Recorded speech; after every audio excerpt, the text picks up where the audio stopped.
Thank you very much for having me, and thank you, Korea and BRICChamber for hosting us. We've had a phenomenal experience in Brazil so far.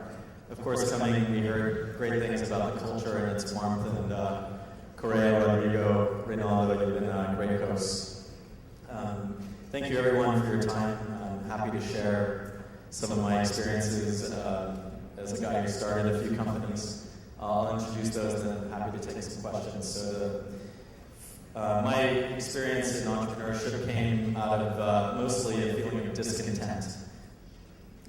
I started my career at a big investment bank, and within a very short amount of time knew that working in the financial services industry and working for a very large company wasn't my cup of tea.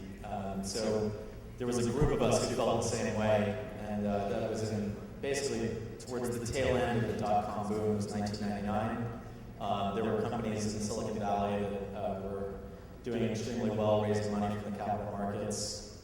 A lot of high-flying IPOs that you would see things that wasn't inconceivable for a company with $2 million of revenue going public within 18 months of starting and then having a $30 billion valuation. That was kind of like something you would hear a lot about in the late 90s in Silicon Valley.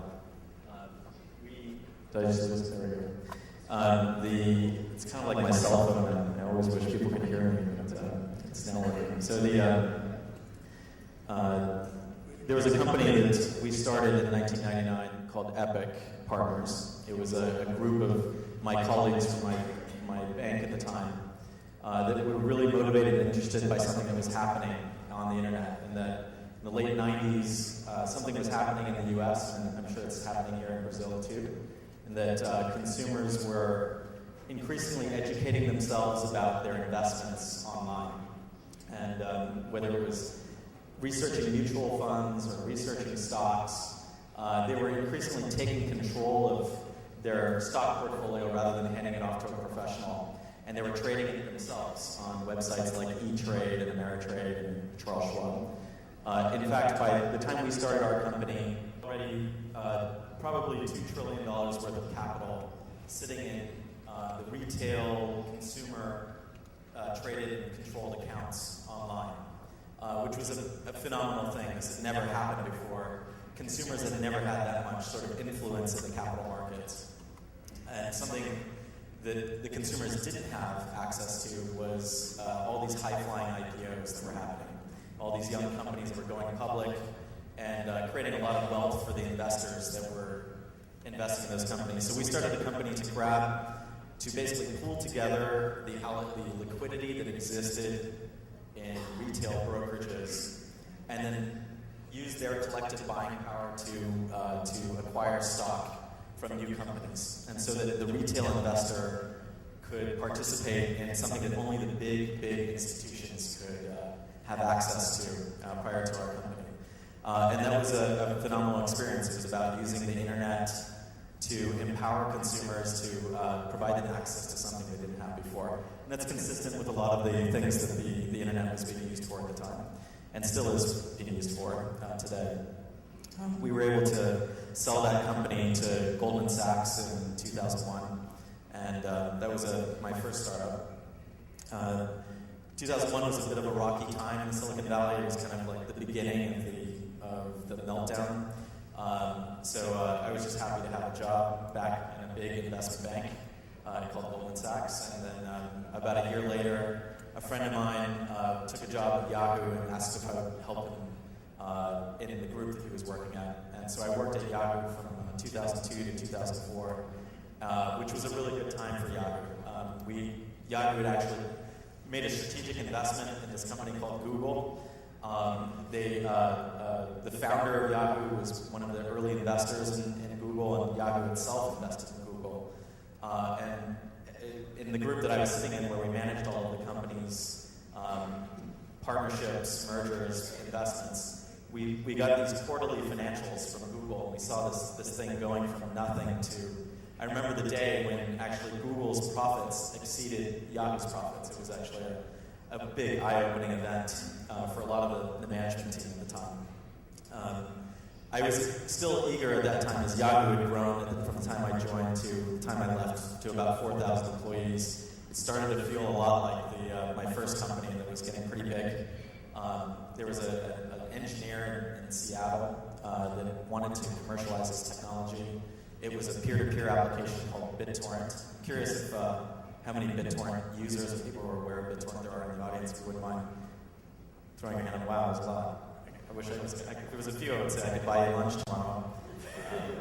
But I don't know if I can afford that. I'm sure maybe you could buy me lunch given all the stuff that you've been downloading. I won't ask what you're downloading. The engineer who invented BitTorrent was a mutual friend, and he was interested in commercializing the technology. Our mutual friend put us together, and at the time I was interested in the technology because Yahoo itself, this was before Apple had launched iTunes, which was the download service for the iPod. The idea of downloading content was around and was conceivable because people were downloading software, from services in the US like download.com. There's probably something like that in Brazil here too. They were just starting to download games, and it was obvious to some of us that people would eventually start downloading music and video as part of a commercial service, not legally, but actually as part of a commercial effort for movie studios and TV networks to make their content available to their consumers. And at the time, bandwidth costs, the cost to make a movie download available was far in excess of what people would actually pay for that movie. For example, a movie that you could download from iTunes at the time, if you had a very good relationship with the ISPs and the infrastructure providers, would cost you about $10 in just bandwidth costs. So Yahoo, to start a download service, would have been a very expensive thing. And so I was interested in BitTorrent because if we use peer-to-peer technology to make the files available, it's conceivable that we could offer a lower price for the content, and then the consumer could get the video that they liked at a lower price. When I talked to the inventor about this, he was interested in starting a company to enable that. So we did that, and I ran that company for 4 years. The thing that I think was sort of most intellectually satisfying about being associated with BitTorrent was the fact that two things happened which never happened before. One, to start a website that made content available, whether it's software, or games, or videos, the cost of doing that went from being a lot to almost nothing. And so to express yourself through whatever it is, whether it's software or through a video game that you want to create or a movie that you want to make available, it was a lot easier.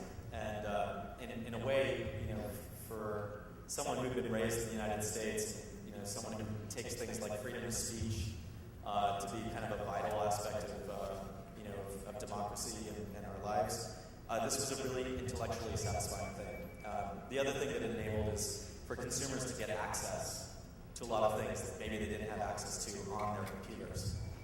And so for a consumer value proposition to be able to say you can get whatever you want whenever you want it, that was also satisfying. Obviously there's an underlying concern about piracy, but the fundamental truth is that because millions of people were using BitTorrent to download stuff, in fact today I think about 75 million people are using the product at this moment.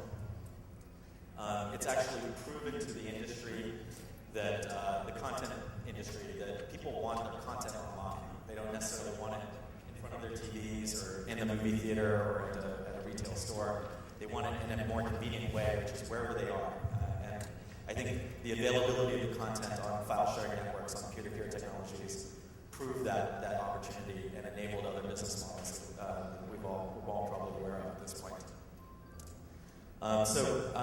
After 4 years running BitTorrent, I really wanted to start another company, and my brother and I recently started my third startup. It's a company called Flingo, and it's in the line of a lot of things that I've been working on over the last 7 years, but the idea simply is that we wanted to make software available to enable anyone who wants a television channel, basically an experience on televisions.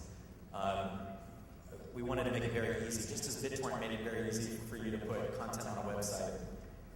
What Flingo enables anyone who wants to be on TV to do is create an app that is not unlike an iPhone app or a BlackBerry or an Android app, but this is an app that runs on your TV. And as I'm sure we're well aware, even in Brazil, the TV is not a democratic place. There's a handful of companies that dominate everything that we see on TV. Hopefully with Flingo, we'll increase the diversity of content that's available and make that a very easy experience for both the creator of content as well as the consumer of content. So if I had to say there's one underlying theme about all the things that I've worked on, it's really about allowing technology to empower the consumer, allow people to express themselves in ways that they haven't been able to in the past, in order to express them, whatever it is whatever message it is that they want to deliver to the world. And we never let their popularity be a source of strain. We actually allow their popularity to be something that keeps it going and hopefully is monetizable in the future. As for my visit here to Brazil, thank you again, BRICChamber, Correa, Rodrigo. It's been an amazing experience. I had these expectations that Brazil was a warm culture, and it's exceeded all of my expectations, and I appreciate everyone's warmth and hospitality.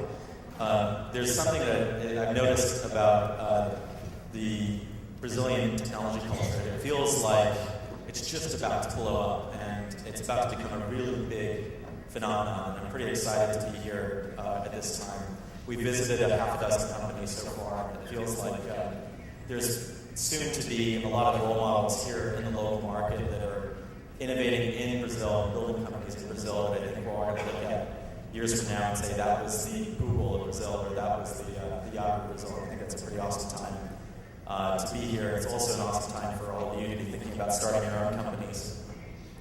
I'll leave you with one passage that I thought was an interesting statement that another Silicon Valley entrepreneur made, so I'll just paraphrase it. He said that the future belongs to those who see the world as it can be before it becomes obvious to everyone else. And I think if you can sort of internalize that and find a way for you to make it your own, I think you'll have a great success in this culture, in this economy.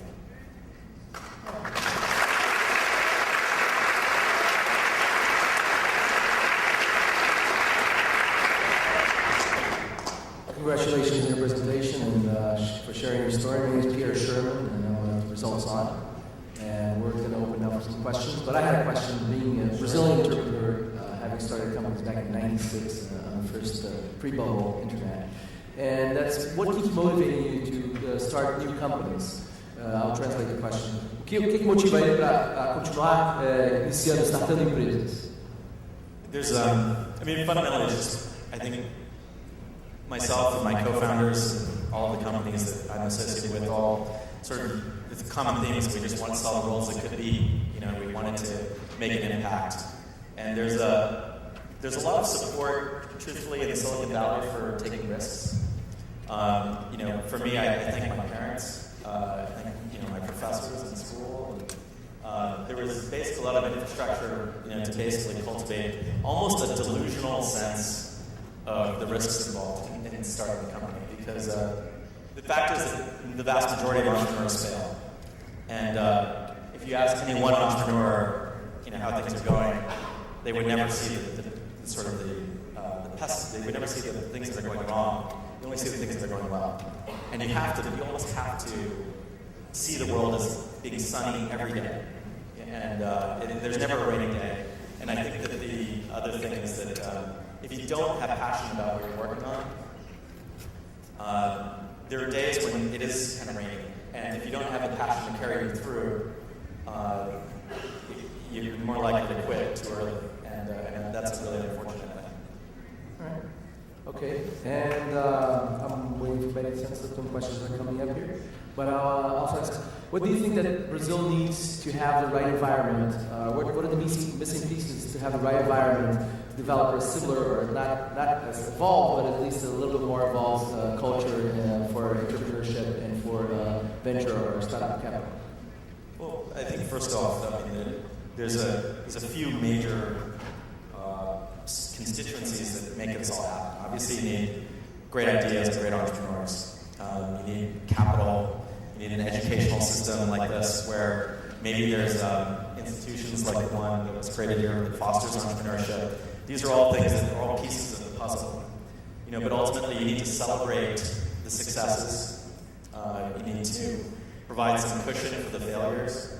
And ultimately I think there's, at least from my perspective, coming from the technology industry, I think Brazil needs to recognize that technology products are kind of the keys to the future. So the idea, I just recently was informed that there's a tax on computers. I don't know if that's the smartest tax. If there's other ways of generating government income, I would probably explore those before inhibiting obviously these purchases that whether you're class A, B, C, D, whatever it is, everyone needs to have a computer. And the gains are not only in your individual awareness and education, but also productivity across not only the technology industry, but all industries. Okay. And what apart from, you told us that you need passion and you need a lot of other things to start up companies, what is your passion? I have a lot of different passions, but entertainment is something that my family were huge movie buffs. So there was every week at least once we would go to the movie theater, and that was our bonding event, both for my parents and for my brother and me. So for me, I've always had sort of this passion for mass media entertainment, and the idea of being able to combine what I do every day with that passion is really rewarding. Passionate about politics, passionate about religion. I just got a dog, so I recently become a dog lover. That's good. All right. And regarding Flingo, how do you believe you can help create the standard for TV and distribution of TV content? So Flingo, much like BitTorrent, has two faces. We have both a commercial face and an open source face. And the open source project is one that we recently released. It's a very open license in the sense that anyone can download it, manipulate it, change it however they want. And it fundamentally allows consumers, if they find video or audio or something that they want to watch on TV or have on TV, it's basically a one-click procedure to send something from your iPhone or your iPad or your Android phone or your laptop to the TV. So this is a consumer-centric way for content to be published to the big screen. The commercial phase is for businesses that want to be on TV. We provide some services that allow them to have an app on all of the new Samsung, LG, Android-based TVs. All right, great. A couple more questions here. How important is it to have a business model, or not a business model, but a business model from day one? How important in the long run? Obviously, it's important in the long run. How important is it to have a specific business model? I think it's a difficult question to answer categorically. Like, for example, if I was going to start a coconut water business, much like a successful one that Rodrigo runs, I think a business model is pretty important. Because giving away coconut water for free and then making money with advertising is a stupid idea. Right. But there's some businesses that are more forgiving, and there's certain capital markets that are also more forgiving too. One thing that we've enjoyed in Silicon Valley, and imagine even here too, is that the cost of infrastructure, servers, bandwidth, software licenses are declining rapidly. So that coupled with the idea that there's a robust venture market to fund companies means that you can build a great product, throw it out there in the world for people to test and to use and tell you about, give you feedback about it, before you really have to rigorously plan exactly where you're going to make your money. I mean, obviously you wouldn't start this without some notion of how you can make money in the future, but you can maybe extend the runway quite a ways. So if you're building your plane, the longer your runway is, the better, even if you don't need it all. You just like the comfort and the knowledge to know that I could go on for a year or two without having to worry about how I'm going to crank on the revenue streams. Okay. And you talked about before about the importance of being able to be positive and have the energy to go through the tough times. Also, in the general sense, the great majority of companies does not end up as they started, and they fail, obviously, which means that you have to have a lot of resilience to either restart or readapt or even shut everything down and go home and think what a day or two and come back. What was your biggest challenge, or actually, what was I wouldn't call it failure, but what was the biggest decision that you made that you later on regretted, or not regretted, but that you believe that set you back, that you had to regroup and move forward? Let's see, so it sounds like there's a couple of questions. Yeah, there's a couple of questions, yeah. So the second question is, I guess the first question is, the resiliency about, clearly, there's two traits of successful entrepreneurs as I've seen, as I've witnessed. There's obviously the trait of being persistent, perseverant, and being able to weather ups and downs, and there are always ups and downs. Rodrigo shared a story, of a point in his company when you've got a lot of people all marching in one direction, and you're starting to wonder, like, how am I going to make payroll next month? I've had those concerns myself in my company. Those are the ups and downs of starting a company. It's scariest times. But you've got to power through and almost you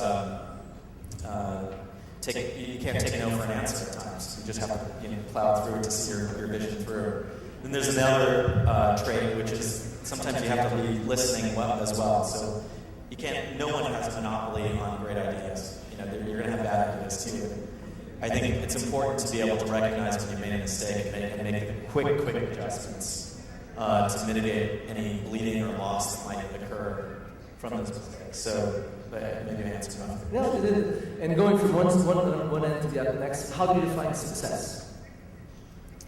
Well, there's a lot of really good ideas about the beauty of internet businesses is that we're only one click away from feedback.